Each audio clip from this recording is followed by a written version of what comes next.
প্রিয় কলিজার টুকরার বন্ধুরা কেমন আছেন আমার ইউটিউব পরিবার। আপনাদের মাঝে নিয়ে আসলাম আজকে ডিম ঢেঁড়স আলুর একটা রেসিপি। আমার আইডিতে এই ঢেঁড়সের ডিম দিয়ে রান্না কোনো রেসিপি নাই, ঝোল রান্না করার ভাজার আছে।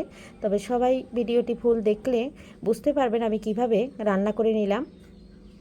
আর একটা লাইক দিয়ে কন্টিনিউ করবেন। কাছে দূরে দেশ ও দেশের বাইরে থেকে যারা আমার ভিডিও সবসময় দেখেন এবং সুন্দর সুন্দর কমেন্ট করেন, সবার জন্য রইল মন থেকে অনেক অনেক ভালোবাসা এবং দোয়া আশীর্বাদ সবার জন্য।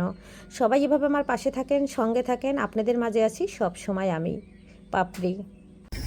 নমস্কার বন্ধুরা, সবাই কেমন আছেন? আমি পাপড়ি কিচেন অ্যান্ড ব্লগ থেকে চলে আসলাম আপনাদের মাঝে ডিম দিয়ে ঢেঁড়স দিয়ে আলু দিয়ে রান্না করব। আমি কিন্তু এখনও ডিম দিয়ে ঢেঁড়স দিয়ে আলু দিয়ে রান্না করি নাই, আজকে প্রথম রান্না করব। এখানে ঢেঁড়স কেটে নিয়েছি, এখানে আলু আর এই যে মশলা, পেঁয়াজ বাটা, রসুন বাটা, কাঁচামরিচ বাটা, সাথে আছে আদা বাটা। তেল দিয়ে দিয়েছি, হলুদ দিয়ে দিয়েছি, আর এখানে ডিমটা দিয়ে দিয়েছি। হলুদ তেলে ডিমটা ভাজলে খুব সুন্দর কালার আসে। ডিমটা উল্টে পাল্টে ভেজে নিয়ে এখানে দিয়ে দেবো আলুটা ভেজে নেবো, তারপরে ঢেঁড়সটা ভেজে নেবো, তারপরে মশলা কষিয়ে খুব সুন্দর করে রান্না করে নেব। ডিমটা খুব সুন্দর করে লাল লাল করে ভাজা হয়ে গেছে, এখন আমি তুলে নিচ্ছি। তুলে নিয়ে আলুটা দিয়ে দিচ্ছি। ডিমটা তুলে নিয়েছি, এখন এর ভিতরে আলুটা দিয়ে দিচ্ছি। আলুটা দিয়ে এই লবণ আর হলুদের ভিতরেই ভেজে নেব, আলাদা করে কোনো হলুদ বা লবণ দিচ্ছি না। আলুটা একটু ভালো করে ভেজে নিচ্ছি। আলুর ভিতরে ঢেঁড়সটাও দিয়ে দিচ্ছি। একসাথে ভেজে নিলে গ্যাস সাশ্রয় হবে, তাই আলু আর ঢেঁড়স একসাথে ভেজে নিচ্ছি। ঢেঁড়সটা আলাদা ভাজা দিলে শুধু তেল ছিটতে আনে, এই জন্য আমি একসাথে ভেজে নিচ্ছি।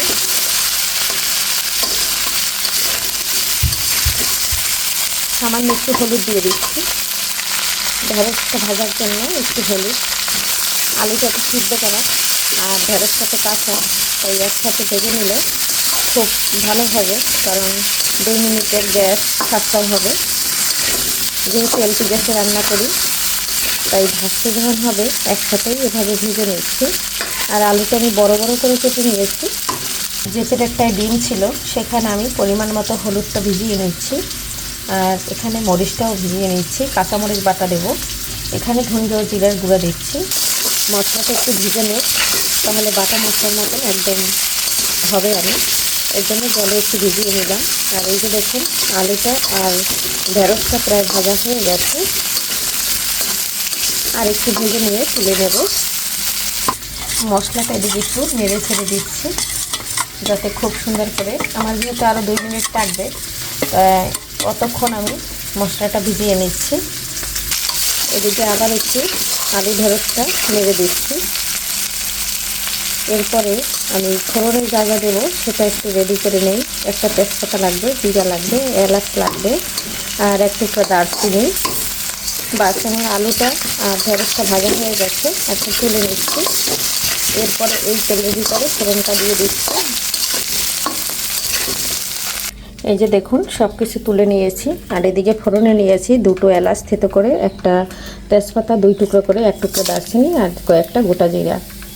এখন আমি এটা একটু নেড়ে ছেড়ে ভেজে নিচ্ছি। এই পর্যায়ে তেল দিচ্ছি না, তেল যদি লাগে পরে একটু দেবো, কারণ এখন যদি আমি মশলাটা বেটে যাই তেলটা উড়ে যাবে। জিরা তেজপাতাটা আরেকটু ভেজে নিচ্ছি। তেজপাতাটা ভাজা হয়ে গেছে, বাটিটা ধুয়ে চোখটা মেরে জল দিয়ে দিয়েছি। এখন মশলাটা নেড়ে ছেড়ে খুব ভালো করে কষিয়ে নিচ্ছি। এই পর্যায়ে লবণটা দিয়ে দিচ্ছি। লবণটা দিয়ে একটু নেড়ে ছেড়ে দিচ্ছি। দেখুন বন্ধুরা, মশলাটা কিন্তু কষানো হয়ে গেছে, তেলটা ছেড়ে দিয়েছে। এই পর্যায়ে আমি যে জিরা মশলাটা রেখেছি সেটা আমি দিয়ে দিচ্ছি। তবে এখানে আর তেলের প্রয়োজন হবে না, যেহেতু আমি সব সবজি ভেজে নিয়েছি, সেখানে তো অনেকটা তেল দিয়েছি। এখন এটা দিয়ে কষিয়ে নেব। কষিয়ে নিয়ে তারপরে আমি আলু, ডিম, ঢেঁড়স সম্পূর্ণ এই মশলার ভিতরে একটু কষিয়ে নেব। বন্ধুরা এই যে দেখুন মশলাটা তেলটা ছেড়ে দিয়েছি আর একদম কষানো হয়ে গেছে। এই পর্যায়ে আমি আলু, ডিম, ঢেঁড়সটা দিয়ে দিচ্ছি।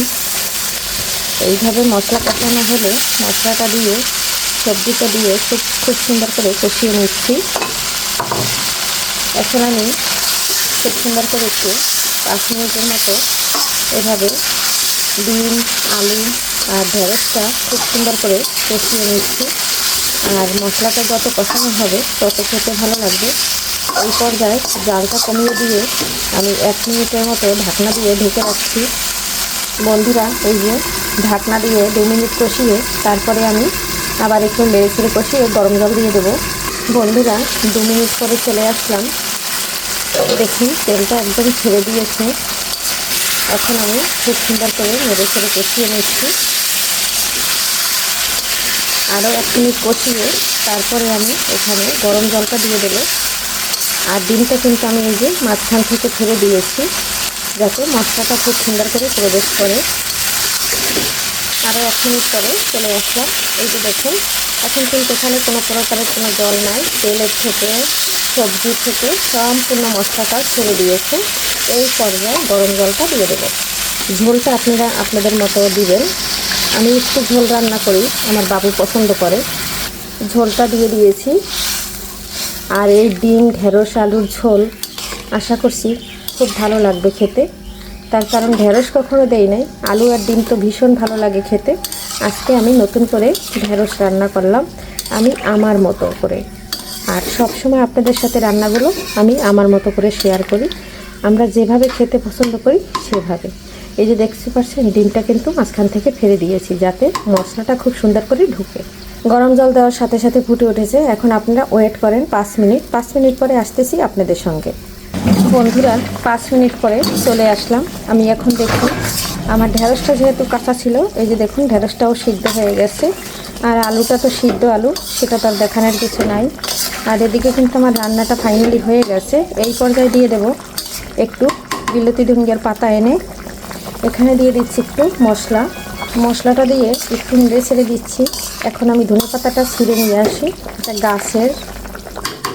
বন্ধুরা, এই যে দেখুন 2টো পাতা ছিঁড়ে নিয়েছি, এতেই হবে। পাতা দুটো কিন্তু খুবই সুন্দর। বন্ধুরা, এখন এই যে ধনে পাতাটা ছোটো ছোটো করে টুকরা করে কেটে নিয়েছি, এখন দিয়ে দিলাম।